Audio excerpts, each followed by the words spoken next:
Uh-oh, what do you think this is going to be about? Trouble. When making friends, the cubs who's wise is the cub who learns to compromise. Compromise. You know what compromise means? No. It means to, if you say you want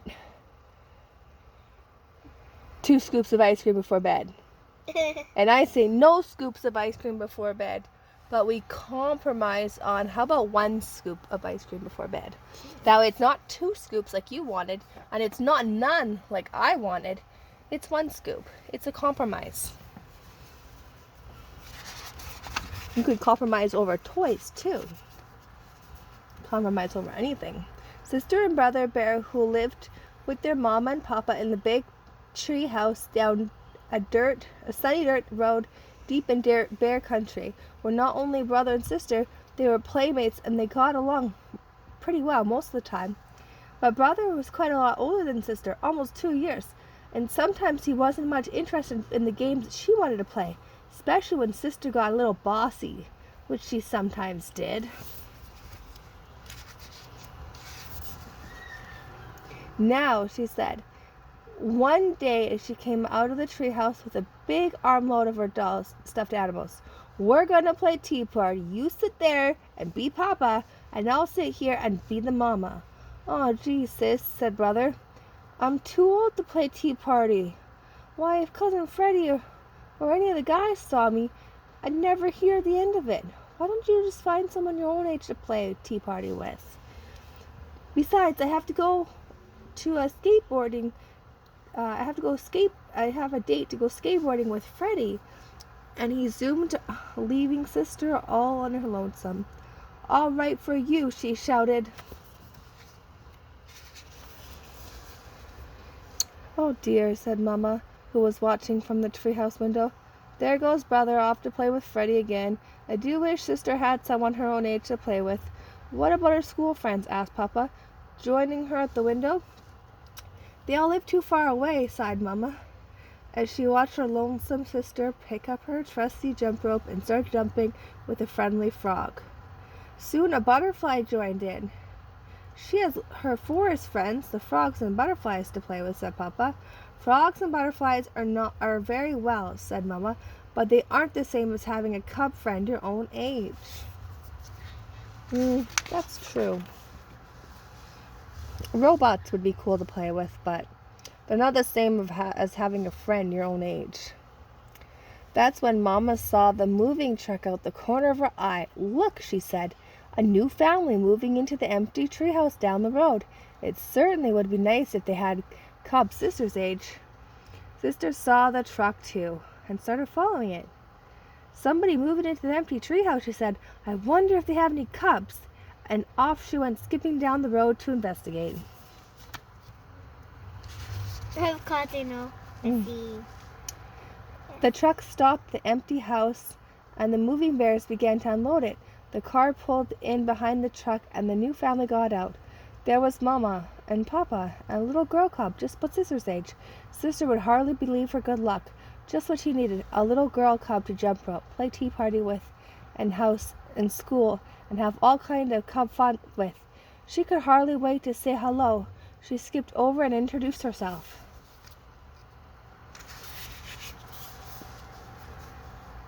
Hi, I'm Sister Bear. I'm 6 years old, and I live just down the road.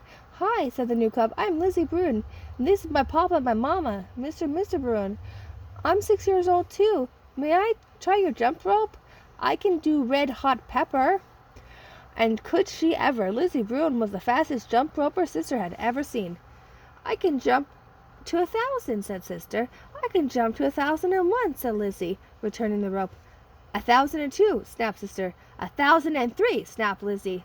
Well, we'll just have to see about that. We'll have a jump rope right here and right now, said sister. Let's not and say we did, said Lizzie. Say, isn't that a playground over there? Last one. There's a rotten egg. And off she ran with sister, doing her best to catch up. Well, said Mama, who had been watching from the window, the new cub certainly is a lively little thing. She may just be what sister needs. Sister and Lizzie had quite an afternoon. They climbed on top of the jungle gym, rode the seesaw, pushed each other on the swings. They played tag, laughed and giggled, rolled down a grassy bank, and picked wildflowers for their mamas.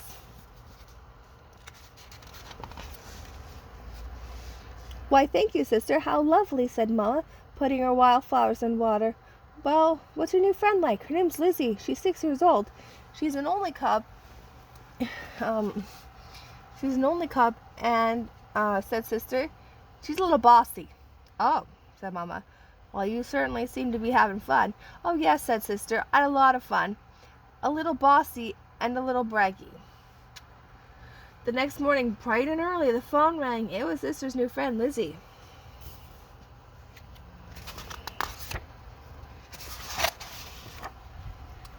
"Want to come over and play school?" asked Lizzie. "Okay," said Sister. "Bring some of your old dolls and stuffed animals," asked Lizzie, "because mine aren't unpacked yet." So Sister gathered up some of her favorite dolls and stuffed animals and headed for the treehouse down the road. "Come on in here," called Lizzie from the garage. "My mom and Papa are still fixing up and putting away, so you're going to play in here." "Who did you bring?" "My best doll and stuffed animals," said Sister. "And this is my special teddy that I've slept with every night since I was a baby." Lizzie had set up the garage like a schoolroom. There were boxes for pupils to sit on. There was another box for a teacher's desk, and there was even a blackboard and chalk for lessons. "This is going to be fun," thought Sister Bear as she began sitting her toys on the boxes. That's when she heard the tapping sound. It was Lizzie tapping on the desk. She had a pretend pointer in one hand and a piece of paper or a piece of chalk in the other. Having a fight. Oh no. You think? Yeah. "Please be seated," said Sister. "It's time for your lessons. Today I'm going to teach you the alphabet. The first letter of the alphabet is—" "Now, just a minute," protested Sister. Who said you're going to be the teacher? When I play school, I'm the teacher. And not only that, I already know my ABCs. Sister Bear, if you don't sit down this minute, I'm going to keep you after school," said Lizzie. "Is that so?" shouted Sister.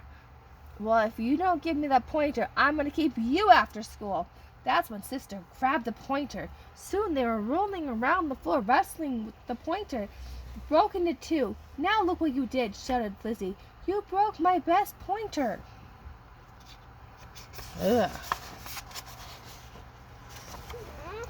"I'm not going to play with you ever again," shouted Sister, gathering up her toys. "I'm going to take my dolls and go home."